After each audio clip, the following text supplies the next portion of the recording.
আমরা দেখলাম যে বাংলাদেশে গণ অভ্যুত্থান হলো, পশ্চিমবঙ্গেও তারপরে আমরা দেখলাম আরজি করের ঘটনা নিয়ে একেবারে তোলপাড়, বিশ্বজুড়েও কিন্তু এই বিষয়টা একটা তোলপাড় সৃষ্টি করেছিল।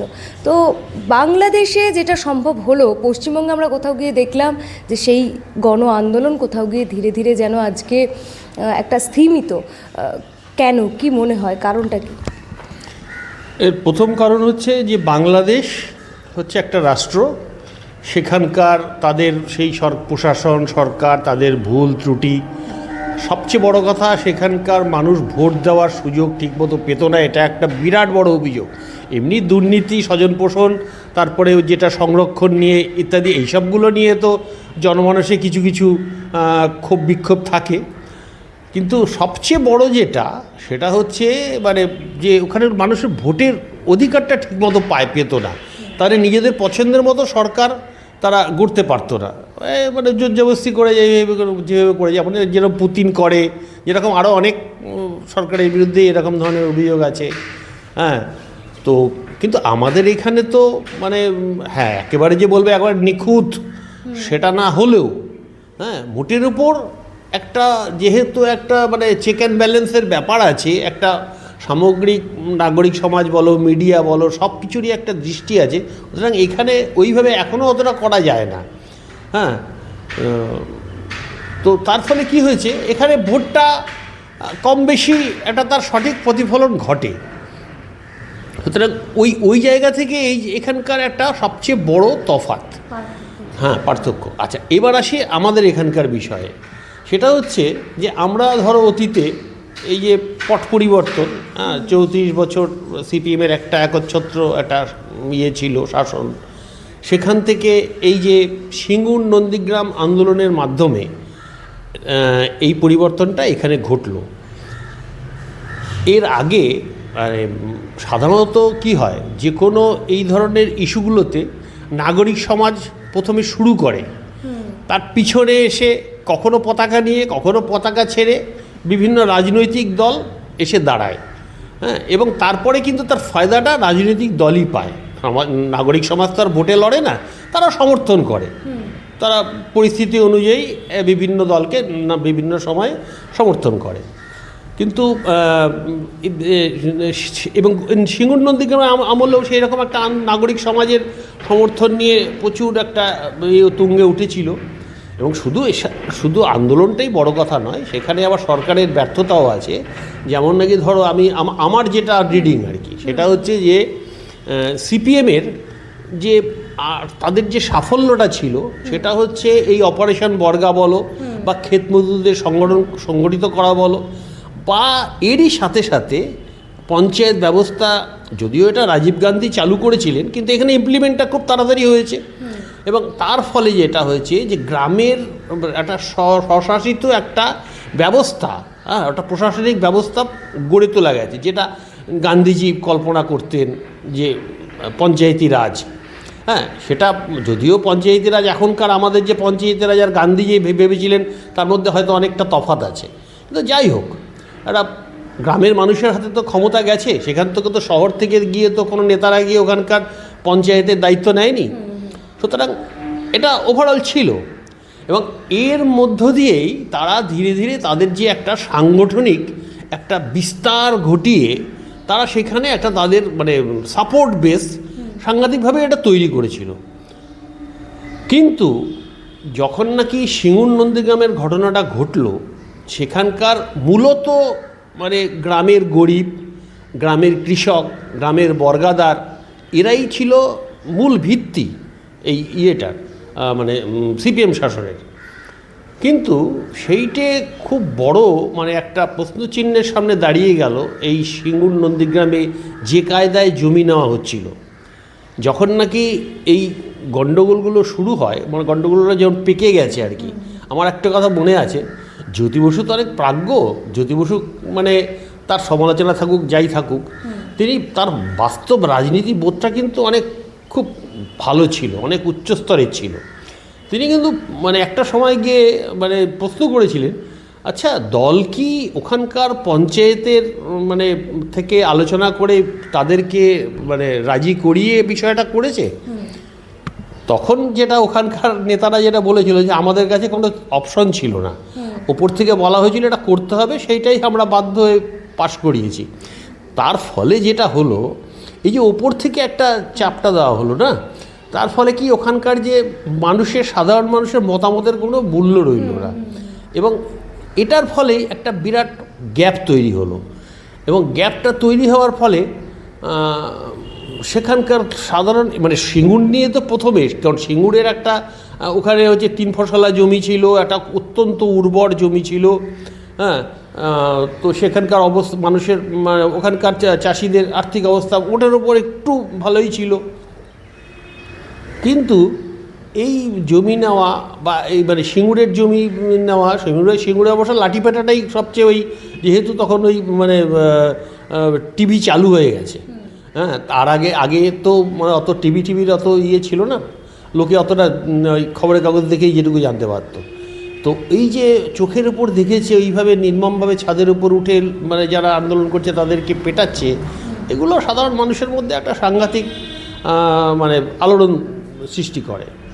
তো এবং পরেই আবার নন্দীগ্রাম, সেখানে তো একবারে গুলি চালিয়ে মানে বেশ কিছু লোককে মেরে দেওয়া হলো, হলো, হ্যাঁ। তো তার ফলে গোটা ব্যবস্থাটা, মানে গোটা পরিস্থিতিটাই বদলে গেল, এবং গ্রামের যে সাপোর্টটা ছিল সিপিএমের প্রতি, সেইটে মানে একেবারে মানে কোথাও গিয়ে বাম আমলের তুলনায় যদি তৃণমূল আমলের সময় সংগঠিত এই আন্দোলনের তুলনা যদি করেন, সেটাই কি আপনি বলতে চাইছেন যে সেই সময় আন্দোলনকে দমানোর জন্য একটা দমন পীড়ন চলেছে, এই সময় কোথাও গিয়ে একটা নরম সুরে কাজ করা হয়েছে, আন্দোলন দমানো হয়নি, সেই কারণেই কি একটা এই প্রভাব, আন্দোলন ধীরে ধীরে ক্রমশ সংকুচিত হয়েছে? এটা একটা অন্যতম বড় প্রভাব, এটা অন্যতম বড় প্রভাব। তার কারণ হচ্ছে যে প্রথম কথা হচ্ছে মমতা সরকারের একটা, আমি প্রথম থেকে লক্ষ্য করে দেখেছি যে তারা গুলি চালাবো না আন্দোলনে, এরকম একটা তার একটা মনস্থির করে তিনি প্রশাসনকে সেইভাবে রাখেন। তো তার ফলে তো মানে এই আন্দোলনটার ক্ষেত্রে আমরা দেখেছি যে এটাখানে যে সরকার একটু অতিরিক্ত নরম ভাব নিয়েছে, অন্যান্য ক্ষেত্রে তবুও তো লাঠি চালায়, হ্যাঁ, কিন্তু এক্ষেত্রে সরকার অত্যন্ত বেশি একটু নরম ভাব নিয়েছে। তার কারণ ইস্যুটা তো সেন্সিটিভ বটেই। তারপরে এই রকম একটি মেয়ে সরকারি হাসপাতালে এই রকমভাবে ধর্ষিত হলো, খুন হলো, হ্যাঁ, এটা তো একটা ল্যাপস, এটা প্রশাসনের বিরাট একটা ল্যাপস। সুতরাং সেই জন্য প্রথম থেকেই এরা একটু ব্যাকফুটে এবং খুব নরম হয়ে বিষয়টাকে এরা ট্যাকেল করার চেষ্টা করেছে, যার জন্য কোনো প্ররোচনাতেই এরা পা দেয়নি। এইটা একটা খুব বড় ইস্যু। আর 2 নম্বর কথা হচ্ছে যে কেন এটা বাংলাদেশের মতো ওই রকম জায়গায় পৌঁছলো না, তার কারণ হচ্ছে যে তোমাকে আমি যেটা শুরু করেছিলাম, যে নাগরিক সমাজ আন্দোলন শুরু করলেও সেটার পিছনে রাজনৈতিক দলগুলো এসে সাপোর্ট না করলে সেটা সার্থকতা। তোমার নিশ্চয়, যেমন এই 14 তারিখের ঘটনা, 14ই আগস্টের ঘটনা যেমন নাকি একটা যুগান্তকারী ঘটনা, একটা ঐতিহাসিক ঘটনা, হ্যাঁ, এরকম সাড়া পাওয়া ওই রিমজিমেনদের ওই রকম একটা সাধারণ একটা ইয়েতে ফেসবুক পোস্ট থেকে যে এইরকম একটা হয়ে যাবে, এর কারণটা কি? এর কারণ হচ্ছে সঠিক সময়ে সঠিক কলটা তুমি যদি দিতে পারো, এটা মানুষের মধ্যে তখন মানে মানুষের মধ্যে এমনি তখন একটা সাংঘাতিক আলোড়ন চলছে যে এর একটা প্রতিবাদ বিহিত হওয়া দরকার, এর একটা প্রতিবাদ করা দরকার। যার জন্য ওইভাবে মানে যারা রাজনীতির সঙ্গে দূর সম্পর্ক রাখে না, একদম নিজের জগৎ নিয়েই যারা ব্যস্ত, তারাও রাস্তায় নামতে বাধ্য হয়েছিল। এমন একটা সামাজিক একটা চাপ তৈরি হলো, হ্যাঁ, মানে নইলে এরকম একটা ম্যাসিভ হয়। আমার এর আগে মানে ওই সিঙ্গুর নন্দীগ্রামের পরে যে ওই 14ই নভেম্বর 2007-এ যে একটা ঐতিহাসিক মিছিল হয়েছিল, আমার মনে আছে নিশ্চয়ই, সেটাও একটা সাংঘাতিক মিছিল হয়েছিল। মানে আমি বলছি, আমার স্ত্রী, আমি সামাজিক আন্দোলনে করি, আমার স্ত্রী কোনোদিন আমাকে মানে হ্যাঁ পিছন থেকে সাপোর্ট না করলে আমি এসব করতে পারতাম না, কিন্তু কোনোদিন সক্রিয়ভাবে কোনো জায়গায় আমি তাকে নিয়েও যেতে পারিনি বা আজকে কোনোদিন যায়ও না। সেই সময় আমি মানে যেদিন নাকি 14ই নভেম্বরের মিছিল হচ্ছে, আমরা তার আগে মেধা পাটেকারের সঙ্গে 13ই নভেম্বর আমরা নন্দীগ্রামে গেছি। মানে আমি ওই সময় মিছিলে ছিলাম না, আমি ওই বিকেলবেলায় এসে ওইখানে জয়েন করলাম। হ্যাঁ, তো ওই মেধা পাটেকারের সঙ্গে স্টেজে উঠলাম। তো ওই আমাদের পার্টিসিপেশনটা ওই রকম। পরে আমি শুনলাম যে আমার স্ত্রীও নিজে থেকে চলে গেছে। মানে কতটা একটা আলোড়ন তৈরি হলে এই রকম ব্যাপার। ও তো মানে রাজনীতির ধারে কাছে দিয়ে যায় না, ওকে তো আমি কোনোদিন বলিও নি, ও নিজে গেছে, কারণ ও একটা ফিল করেছে। যাই হোক, তো এইগুলোর মানে একটা বড় প্রভাব কাজ করে। কিন্তু আমাদের এখানে যেটা হলো, শুরু হলো ওই ওয়ান জাস্টিস দিয়ে, মানে মেয়েটির বিচার চাওয়া নিয়ে। কিন্তু ধীরে ধীরে আমরা দেখলাম এখানে রাজনীতি এমন মানে খুব ভুলভাবে ঢুকে গেল। হ্যাঁ, এবং এটা আমি রাজনৈতিক দলগুলোর দোষই বলবো। এবং ডাক্তারদের যে আন্দোলন, সেটাও একেবারে নিছক নিজেদের দেনা পাওনার মধ্যেই গুটিয়ে গেল, সীমিত হয়ে গেল। আস্তে আস্তে কি জনসমর্থন এখান থেকে চলে গেল।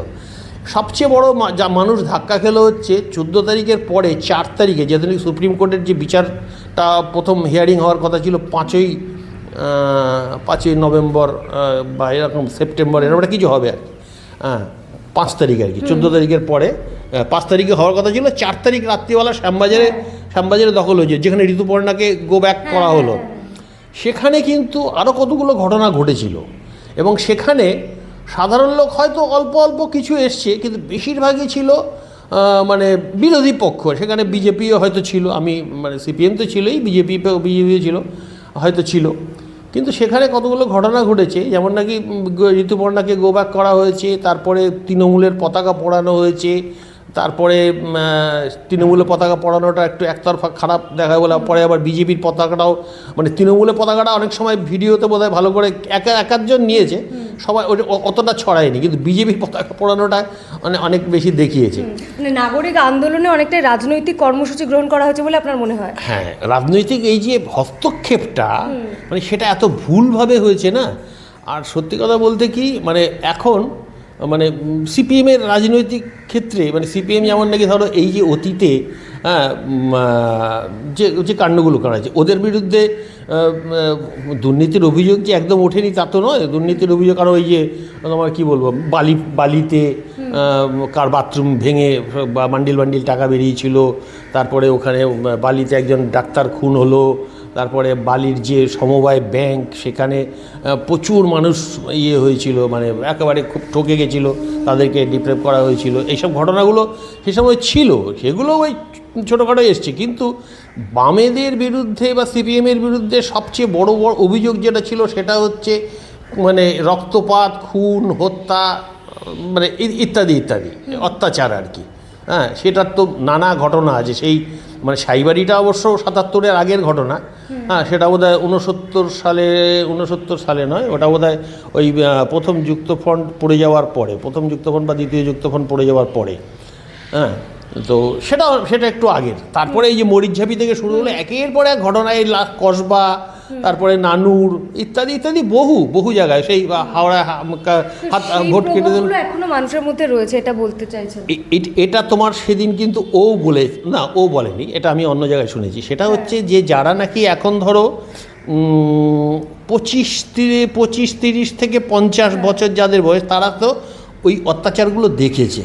কিন্তু এখনকার যারা বিলো 25 যারা, তারা ওগুলো দেখেনি, তাদের এক্সপিরিয়েন্স নেই, তাদের কাছে এটা কোনো ম্যাটার করে না।